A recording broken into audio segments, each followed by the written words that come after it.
Good morning, my people, and welcome to the Glory Reds podcast. It's me, your boy Don Benito, and today I have finally found out why Urgate is not a main man. He's not a steering in Manchester United's team. You know, if you've been watching Glory Reds for a while now, and I know you guys would have noticed that I picked up on Urgate. And I've been talking about Urgate. Why?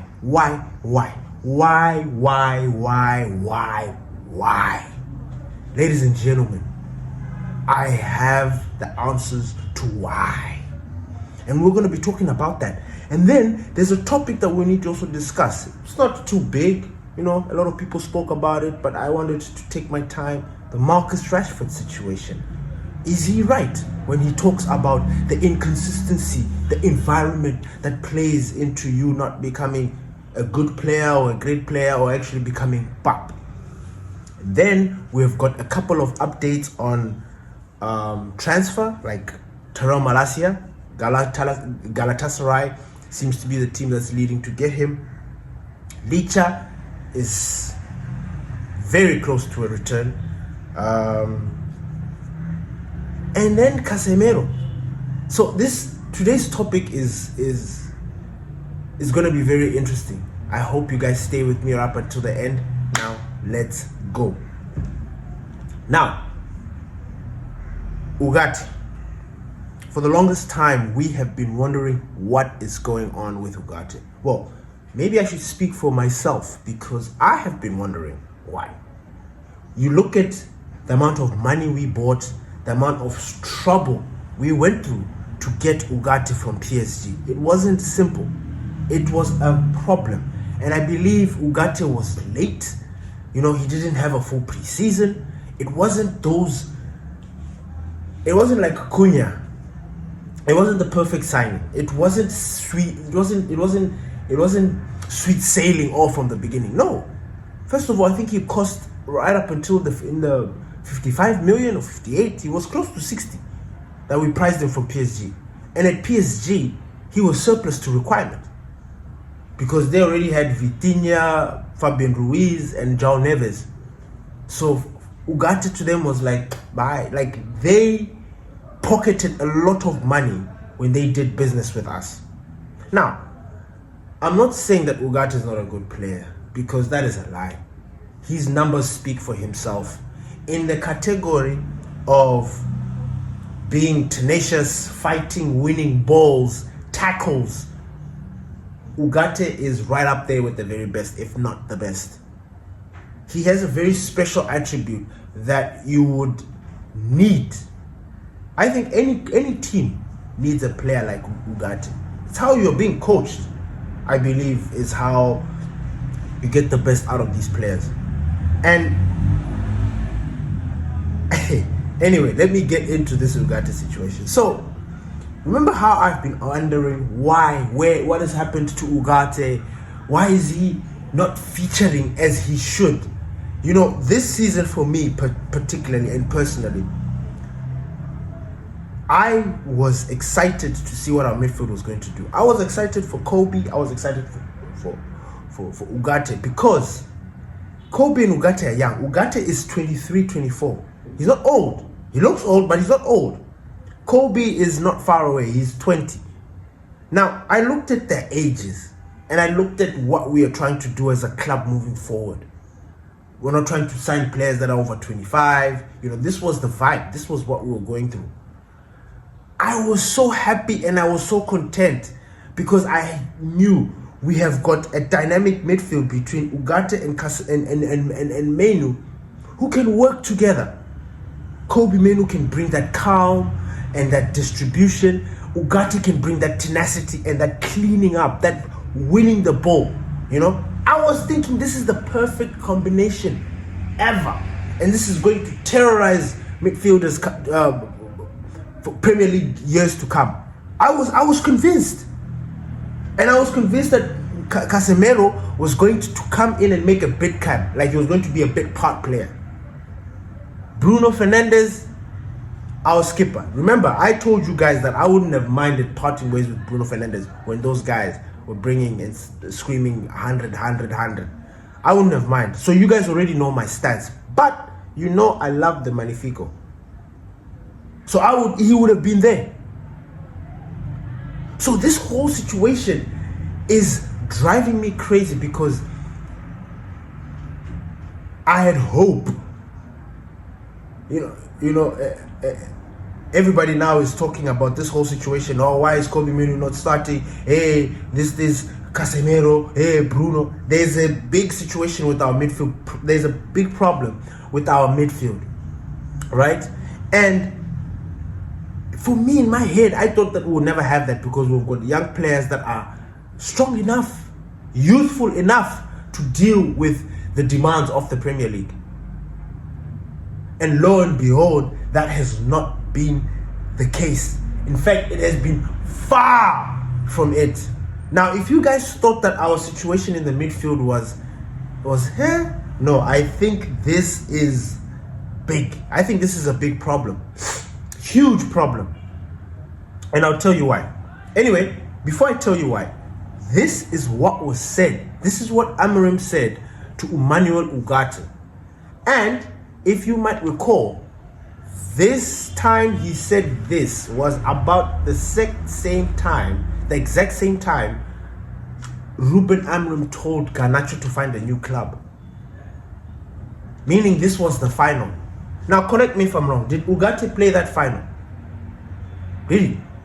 Did he start that final? Anyway, we'll dive more into that, but I'm just dropping a seed. Anyway, this is what was said. You're not the same player that you were at Sporting Lisbon. And this is a quote from Laurie Whitwell, a football expert and guru. This was said to Urgate. Ladies and gentlemen, I'm sorry. Excuse me. I'm just saying this. The same time he was telling Garnacho, my friend, find another club, he was telling Urgate the exact same thing. You're not the same. And truth be told, he's not the same. He's not the same player that he was at Sporting Lisbon. Now, at PSG, we can argue. Because he had his moments. Do you understand? So it's a little bit tricky. But again, at Manchester United, he has just not... he's had his moments, but that's it.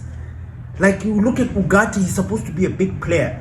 But somehow he's just fallen behind in the background. He's almost like he's just another normal player. And he shouldn't be.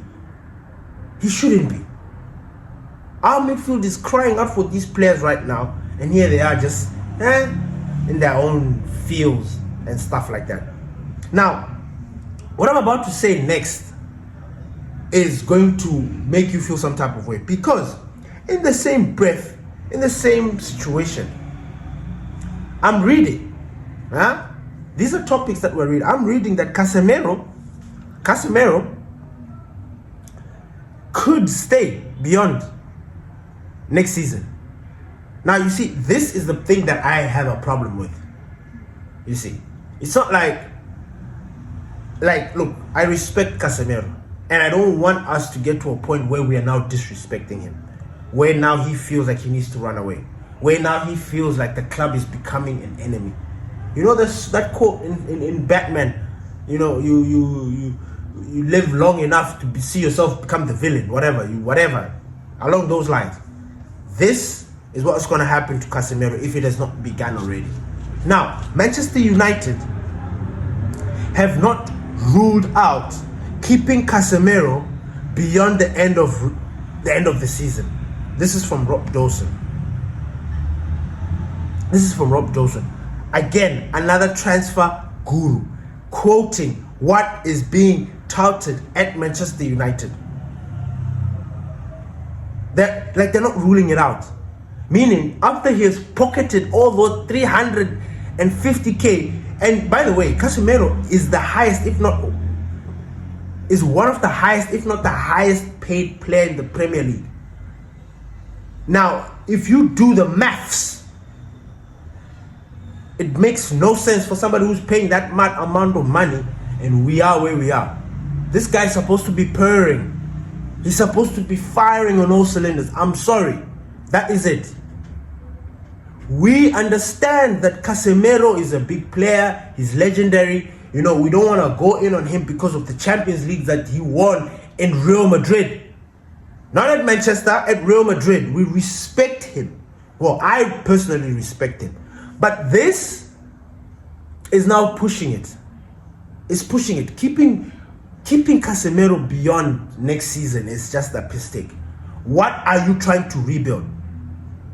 Why are we not supposed to be doing our rebuild?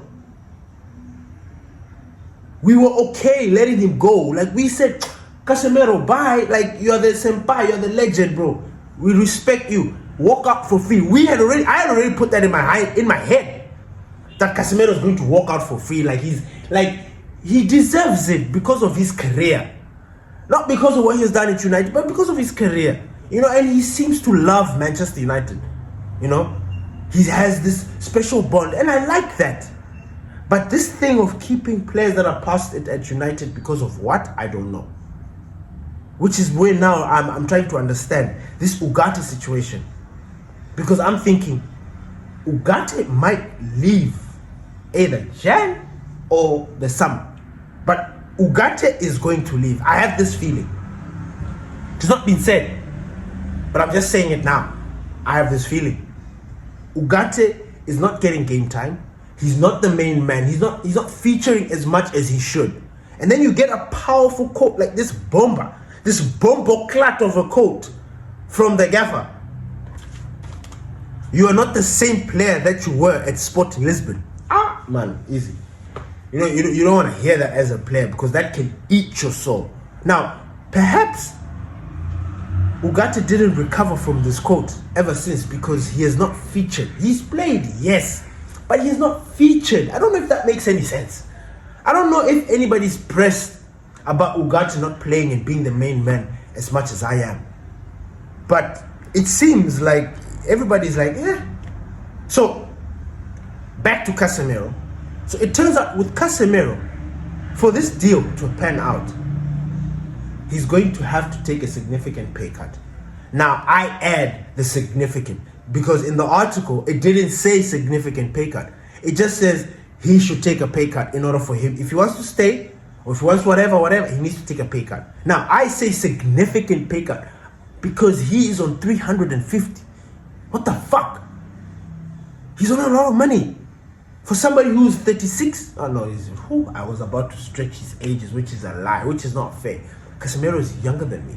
Casemiro is 32, 33. Now, based on visual evidence, our eyes, we can see that Casemiro's slowing down. I'm sorry, he can't keep up. And we need to plug that hole that is going to be left by Casemiro. So if we're not planning on bringing in midfielders, then what are we doing? What are we doing? Everybody's complaining, saying Bruno Fernandes is not a midfielder. Okay, fine. I don't agree with you guys, but I will let you have it because for some reason, this midfield situation seems to be interesting. So, this, I don't know.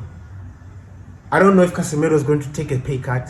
He seems to enjoy it at Manchester United. I wouldn't be surprised if he stayed. I honestly wouldn't. He loves it. And I think Casemiro has got a thing for clubs with rich history. You know, so I don't know. Saudi Arabia is looking for him. It's calling for you, Casemiro. I think it's time because we need to replace you. We need to bring in two people after you leave because, my God, we have got issues in that midfield. Terrell Malacia, Galatasaray, links. You know, we don't talk about Malacia. I personally said that I wouldn't mind him featuring in the team because I look at Dogu, I look at Dogu, I look at the low, you know, that left. Man, it is a problem. I'm not confident in them. That's why I don't mind Malacia making tackle because you know what? Like, truth be told, We have not seen I mean, we saw him that first season, and he was decent.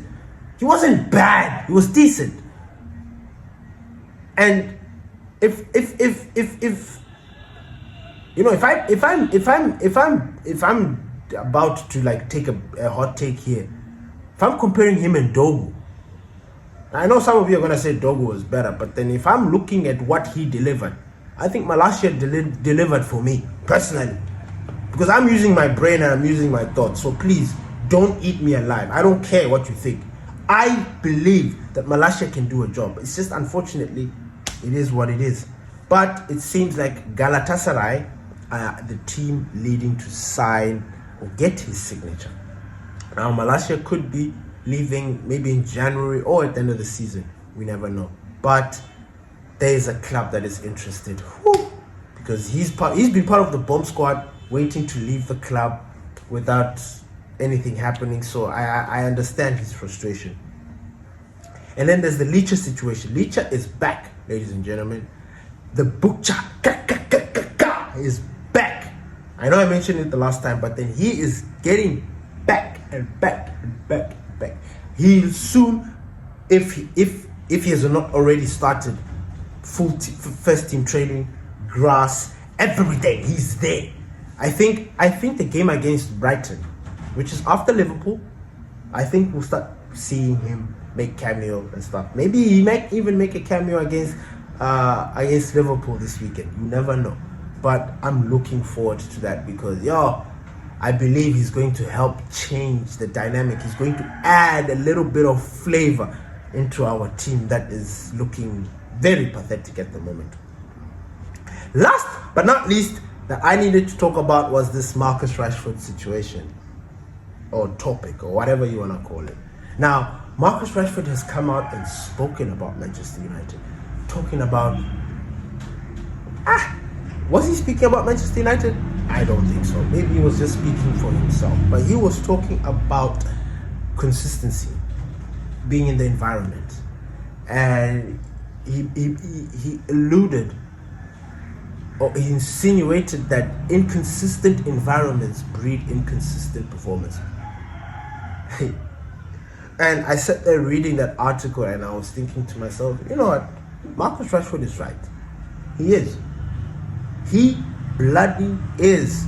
When you look at that time he was at Manchester United, was there an inconsistency in environment? Perhaps. I don't think there was any inconsistent environment caused by the managers. If there's any inconsistency that would have been there, it would have been from the players. The players were a problem.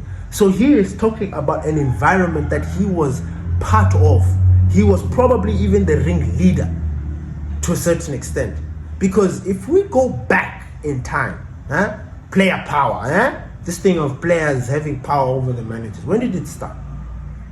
It started with Jose Mourinho and Paul Pogba, right? Paul Pogba, Jose Mourinho, Rife, that's when player power was born. And from that moment, that was what, 2017, 2018. That's a very long time ago. You look at that time, right up until when? Rashford left Manchester United 2 seasons ago, right? Because he was at Villa, and then he went to, now he's at Barcelona. 2023. Like, he's been having issues 2018 to 2023. Marcus Rashford has not been a saint in this time period, which is why I think it is rich coming from Rashford. Like, I agree with him. There was inconsistency. The board, the Ineos, the changing of managers, the injuries. Oh my God, the injuries and not replacing players. It has been an absolute disaster. Roller coaster of disaster. Problem after problem after problem.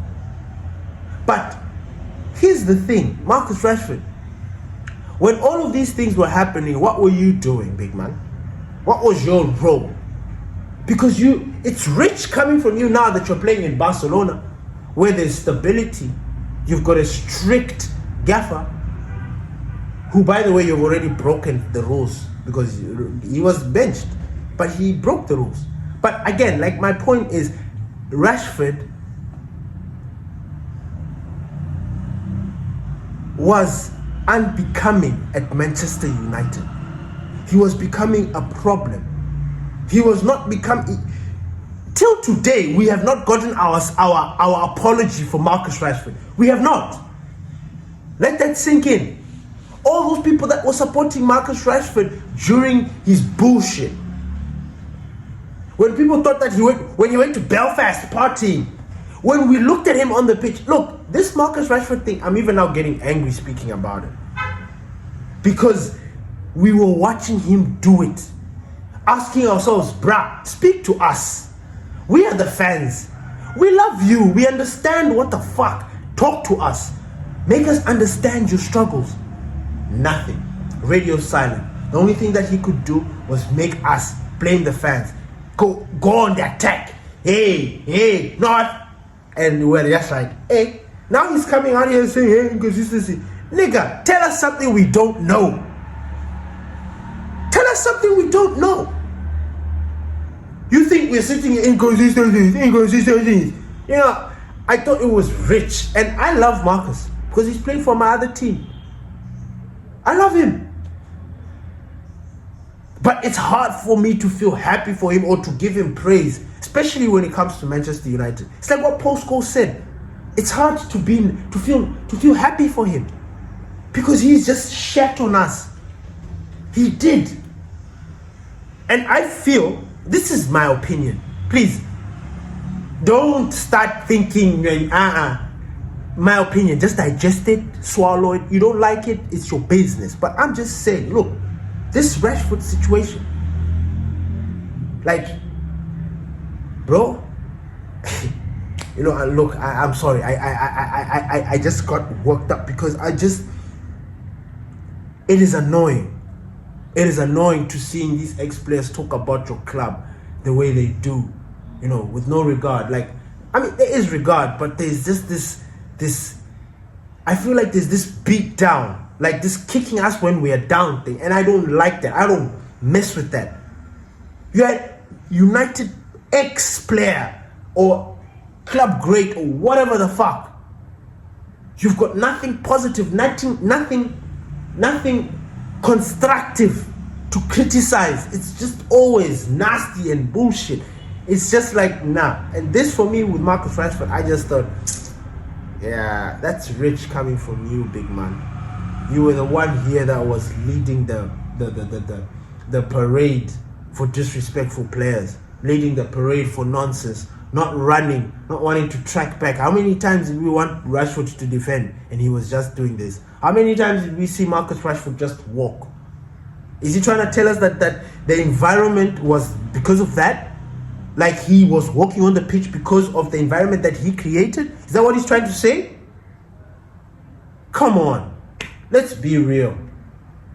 Let us be real. This is bullshit. But it is also correct.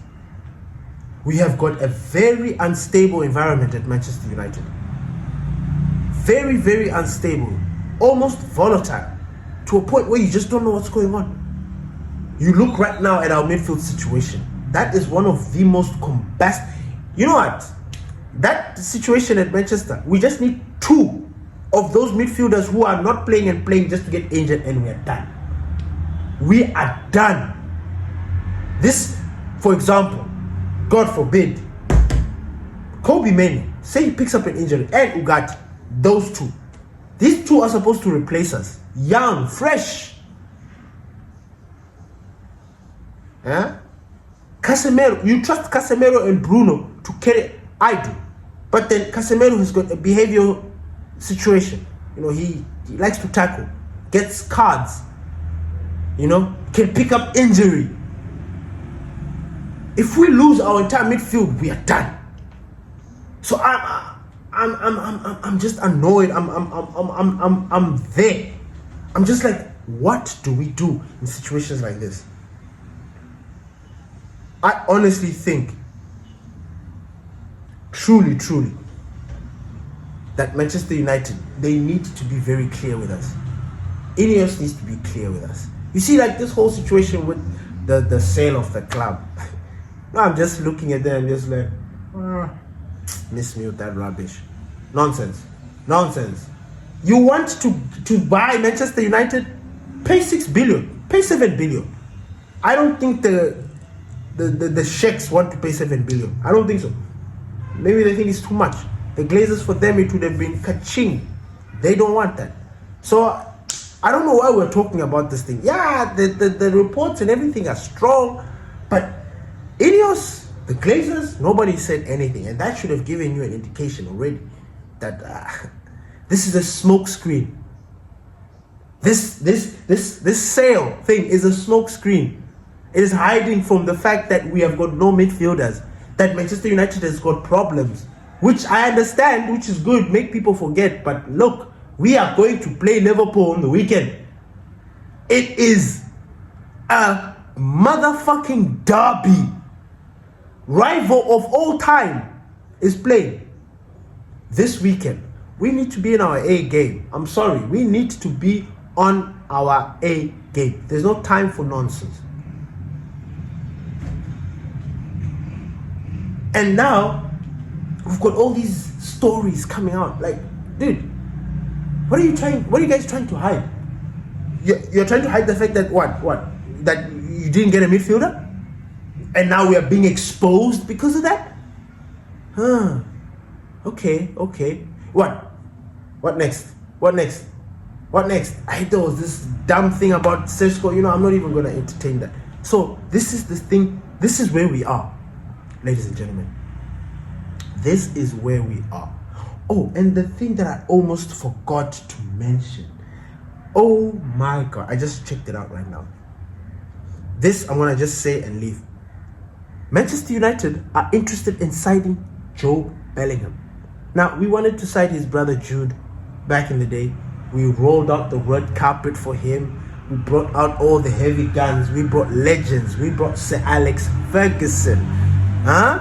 We brought heavy hitters, and this guy chose to go to Dortmund, and then he ended up going to Real Madrid. Now, Manchester United are in for Jobe. Jobe is a very good midfielder. When we are looking at what we want, this pains me to say this, but Jobe is doing the job that Kobe Mane is supposed to be doing. I'm sorry.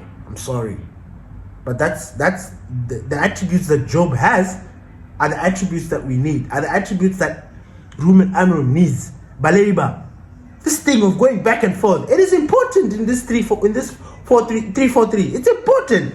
The midfielder to be able to have the lungs. It's very important. So I'll leave that with you.